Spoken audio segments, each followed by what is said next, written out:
76वें गणतंत्र दिवस के अवसर पर श्री माता वैष्णो देवी स्पोर्ट्स स्टेडियम में भव्य और धूमधाम से समारोह का आयोजन किया गया।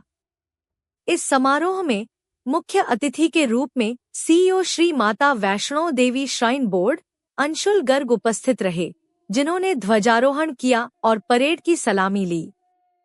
जैसे ही अंशुल गर्ग ने तिरंगे को सलामी दी, समूचा स्टेडियम गर्व और जोश से भर उठा। समारोह में उपस्थित लोग राष्ट्रीय एकता और अखंडता के प्रतीक तिरंगे के सम्मान में खड़े हो गए और देशभक्ति के माहौल में संलिप्त हो गए।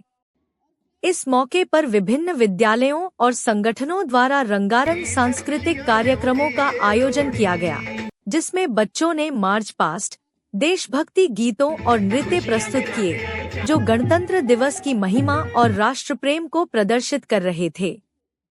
अंशुल गर्ग ने इन कार्यक्रमों का उत्साहपूर्वक स्वागत किया और बच्चों की प्रस्तुति की सराहना की, जो इस दिन के महत्व को और भी खास बना रही थी।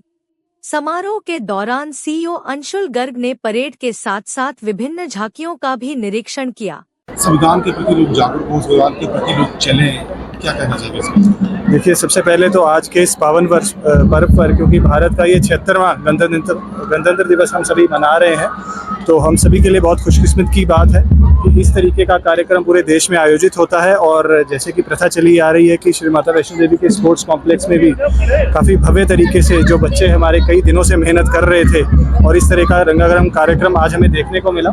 और सभी बच्चों के जितने भी कल्चरल प्रोग्राम्स थे, तो सभी के अंदर देशभक्ति की भावना, समाज के प्रति कैसे हम कंट्रीब्यूट कर सकते हैं, वो सभी थीम्स इनके कल्चरल प्रोग्राम्स में शामिल थे।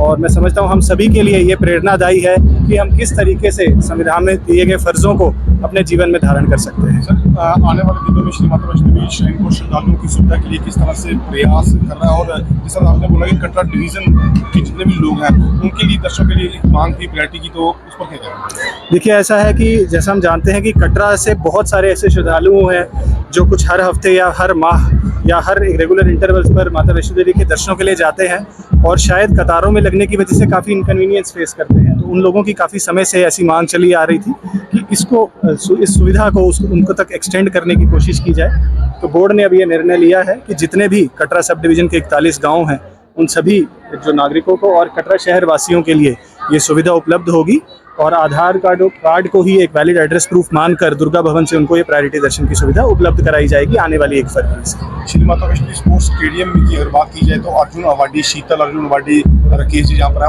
और कौन से ऐसे खेल हैं जिनको अभी और इंट्रोड्यूस करने की जरूरत है और कोचिंग कराने की जरूरत है? देखिए, ऐसा है, आज के समय में तकरीबन 150 जो खिलाड़ी हैं हमारे पास रेगुलर ट्रेनिंग कर रहे हैं। और आपने हमारे खिलाड़ियों का जिक्र किया कि आर्चरी के इस फील्ड में उन्होंने एक्सीलेंस हासिल की है और देश विदेश में जो है नाम रोशन किया है। उसी तरीके से शूटिंग में भी और जूडो में और एथलेटिक्स में भी हम कोशिश कर रहे हैं कि अपने बच्चों को तराशें।